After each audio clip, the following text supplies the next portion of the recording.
Intraday trading यानी कि total scam. आपने भी अगर कभी इंट्राडे पोजीशन लिया होगा तो आपको ध्यान आया होगा कि ये साला हमेशा लॉस में ही जाता है। तो ऐसा क्यों होता है, इसके पीछे का एक रीज़न मैं आपको बताऊंगा विद प्रूफ कि किस तरीके से इंट्राडे में हमारा जो है स्टॉक मैनिपुलेशन चलता है। तो स्क्रीन में आप देख रहे होंगे कि मेरा जो है यहाँ पर आज 948 रुपये का करीब लॉस हुआ। रेडिको खैतान नाम का स्टॉक मैंने बाय किया था 5x लीवरेज लेकर, और डिटेल्स में अगर देखेंगे तो करीब 87,000 की जो मेरी ये ट्रेड थी और इसमें मुझे करीब 950 रुपये का लॉस हुआ। तो सबसे पहले हम जानेंगे कि ये लॉस हुआ कैसे। तो चार्ट में आपको दिखाऊंगा कि 9:21 में यहाँ पर मैंने ट्रेड लिया था, जो कि करीब आधा घंटा कंसोलिडेट हुआ था शुरुआत में ही। तो उसमें मेरा करीब 100 से 150 रुपये का प्रॉफिट चल रहा था। लेकिन ये जो आप नीचे को विक देखेंगे, ये सडनली हुई, जबकि इसमें कोई भी ऐसा मूवमेंट नहीं था, कोई भी रीज़न नहीं था कि ये इतना गिरे। और इसीलिए मैंने ये वीडियो बनाने का तय किया कि आपको भी पता चले कि किस तरीके से यहाँ पर इंट्राडे में स्कैमिंग चलती है। ये कोई छोटी मोटी फ्लिक नहीं है, ये करीब 5% की फ्लिक थी, जिसमें मेरा करीब 4,000 का लॉस दिखा रहा था आज। सोचो, जहाँ 100-150 रुपये में कंसोलिडेट हो रहा था मतलब प्रॉफिट में, वहाँ पर अचानक से ये 3,000 से 4,000 का लॉस दिखा रहा था। मेरा भी माथा ठनका, मैंने भी सोचा ये आखिर कैसे हो गया। मैंने जल्दी पूरा निफ्टी और बाकी के स्टॉक्स देखना चालू किया। तो यहाँ पर 9 से 10 बजे करीब कोई भी ऐसी बड़ी मूवमेंट नहीं थी कि स्टॉक इतना गिर जाए। या फिर दूसरे स्टॉक भी मैंने चेक किया, जैसे कि आप यहाँ पर बैंक निफ्टी भी देख लेंगे, तो ये भी कोई इतना खास नहीं गिरा, मतलब 10 से 10:30 बजे के करीब। और ये रेडिको खैतान तो आपको मालूम ही है, लिकर स्टॉक है, तो इसको बैंक से कोई लेना देना नहीं है, बाकी आईटी सेक्टर से भी कोई लेना देना नहीं है। तो ये आखिर कैसे गिरा? तो देखो, जब हम इंट्राडे पोजीशन लेते हैं तो हमारी टारगेट, स्टॉप लॉस, इन सब की डिटेल्स जो होती है ये ब्रोकर्स के पास तो होती ही है। तो वो स्टॉक मैनिपुलेट करते हैं या फिर करवाते हैं।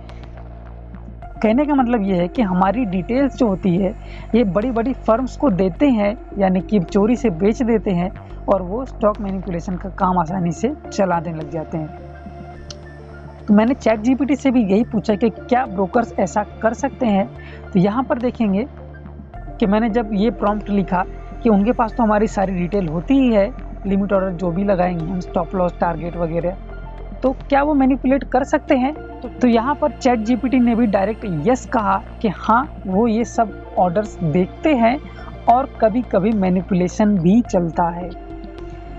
हालांकि सेबी जो है ये एकदम इसको रेगुलेट करती है, अच्छे से इनके ऊपर नज़र रखती है, लेकिन बट इन रियलिटी ऐसा होता है कि ब्रोकर्स जो है हमारी डिटेल्स को सेल करते हैं बड़े बड़े हाई फ्रीक्वेंसी ट्रेडिंग फर्म्स को, और वो लोग स्टॉक मैनिपुलेशन करते हैं, जिससे कि हमारा स्टॉप लॉस खा लेते हैं और हमें, यानी कि रिटेलर्स को, ये लोग हमेशा ट्रैप कर लेते हैं।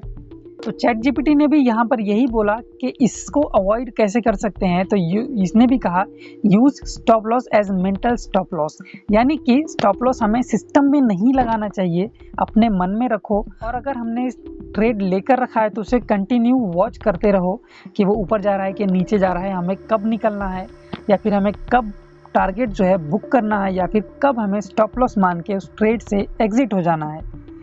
तो ठीक है, ये सारे जो है इससे बचने के उपाय है।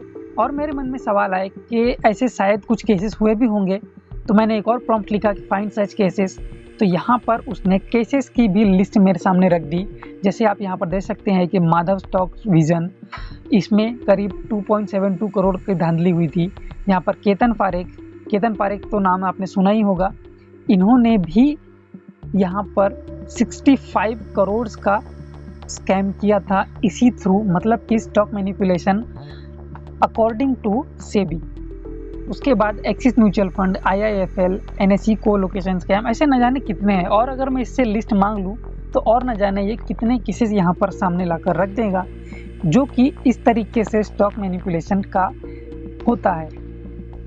कहने का मतलब यही है कि आप जो है स्टॉप लॉस अपने मन में रखें। हालांकि इंट्राडे ट्रेडिंग से तो दूर ही रहना चाहिए, क्योंकि इसमें ज़्यादातर लॉस ही करते हैं लोग। 90% भी नहीं बोलूँगा, 99% लोग यहाँ पर लॉस करते हैं। और FNO में तो आपको पता ही है कि हर कोई लॉस कर रहा है, कोई यहाँ पर प्रॉफिट में नहीं है। तो मेरी यही एडवाइस है कि इंट्राडे और एफएनओ से दूर रहिए।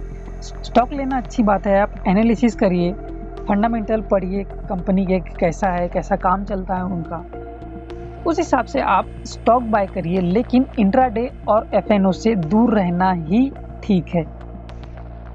तो दोस्तों ये वीडियो आपको कैसा लगा है कमेंट बॉक्स में ज़रूर बताइए, और अगर आपको ये वीडियो पसंद आया हो तो वीडियो को लाइक ज़रूर करना, और ऐसे ही वीडियोस देखने के लिए इस चैनल को सब्सक्राइब ज़रूर कर देना। मिलते हैं नेक्स्ट वीडियो में।